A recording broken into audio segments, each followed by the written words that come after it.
No episódio 7, falamos sobre o controle biológico de doenças e nematóides da cultura da soja. Nesse episódio 8, vamos tratar do controle biológico no manejo integrado de pragas e, de forma prática e objetiva, nós vamos indicar quais produtos biológicos você deve usar e qual o posicionamento correto de cada um deles. Quando se pensa em controle de insetos, a gente deve iniciar o monitoramento desde o início do ciclo da lavoura. Para lagartas, é recomendável a instalação de armadilhas de piso adesivo tipo Delta, para as quais existem feromônios atrativos para as espécies Spodoptera frugiperda, Helicoverpa parmígera e para a lagarta falsa medideira, a Chrysodeixis includens.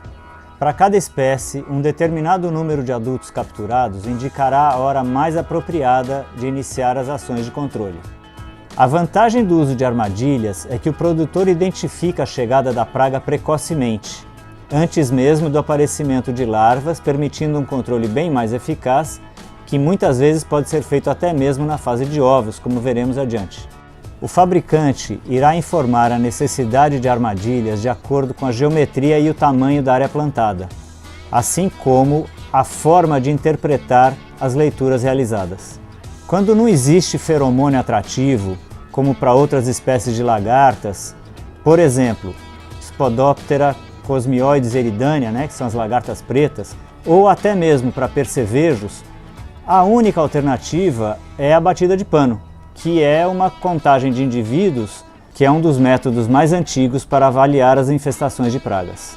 Identificada a presença da praga, ou algumas vezes até mesmo em caráter preventivo, já a partir de V1 e V2, pode-se usar uma mistura de fungos, Bovéria baciana e Metarrhizium, para supressão populacional de cigarrinhas e percevejos.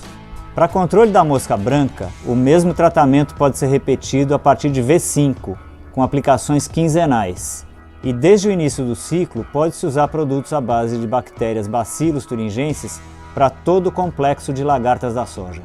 É bom lembrar que no caso de plantio de soja BT, não se deve usar produto formulado à base de BT no refúgio, mas ele pode ser usado na lavoura transgênica como ferramenta de controle de resistência de lagartas.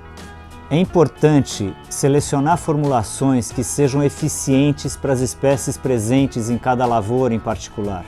Um alerta importante: nos últimos anos, cada vez mais a gente tem tido ataques precoces de Spodoptera frugiperda nas lavouras de soja, algumas vezes acontecendo até mesmo na emergência das plantas. Esses ataques ocorrem quando já existem pragas instaladas em lavouras vizinhas ou até mesmo nas áreas em dessecação.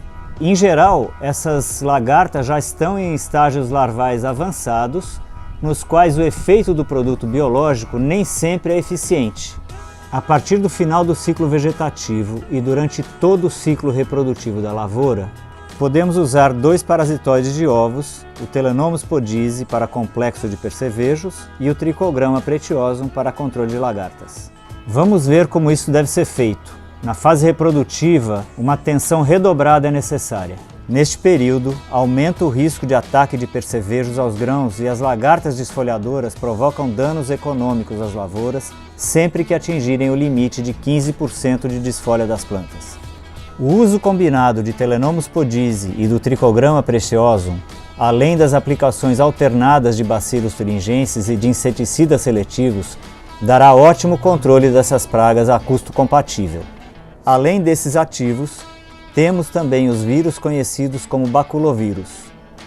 Há produtos formulados para Helicoverpa, para a lagarta da soja e também para a lagarta falsa medideira.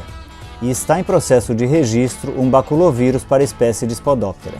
A partir de R2, volta a recomendação de uso da Bovéria baciana para controle de mosca branca e para supressão populacional de percevejos.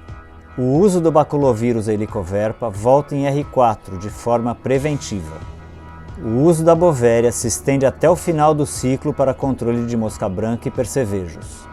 Da mesma maneira, pode-se usar o BT formulado para controle de lagartas diversas. O BT da cepa Isavae controla muito bem as lagartas do gênero Spodoptera, enquanto que os formulados à base de cepa Kurstaki auxiliam no controle de outras espécies do complexo de lagartas. Lembre-se, se você estiver plantando uma soja transgênica BT, você precisa plantar 20% da área com uma variedade convencional, que é o que a gente chama de refúgio. É no refúgio que você vai ter o desenvolvimento de populações de lagartas que vão evitar o aparecimento de resistência naquelas populações que estão se desenvolvendo dentro da lavoura BT. No refúgio, você não deve usar produtos formulados à base de Bacillus thuringiensis. Lembre-se que num sistema de manejo integrado de pragas, a gente precisa combinar diversas ferramentas. A gente precisa trabalhar com manejo varietal, a gente precisa trabalhar com inseticidas químicos seletivos, biológicos bem formulados, registrados, né? A gente não deve trabalhar com produtos que não tenham registro no Ministério da Agricultura. E, importantíssimo, fazer monitoramento da população das pragas no campo. Você pode utilizar armadilhas de piso adesivo com feromônio, batida de pano, armadilhas coloridas adesivas. Existem diversos métodos que devem ser usados. E por que eles são importantes? Eles te determinam o momento mais eficiente na aplicação dos produtos. É muito importante fazer esse monitoramento e utilizar todas as ferramentas no manejo integrado de pragas. Desde o início da série, nós vimos todas as ferramentas possíveis, nós vimos quais são as alternativas de uso. Se você tiver dúvidas, entre no site da BCBio e consulte os episódios anteriores e sempre se restar alguma dúvida ainda, entre em contato com o fabricante e estão lá disponíveis para te atender no momento que for necessário. Boa sorte na sua safra e no seu manejo integrado de pragas.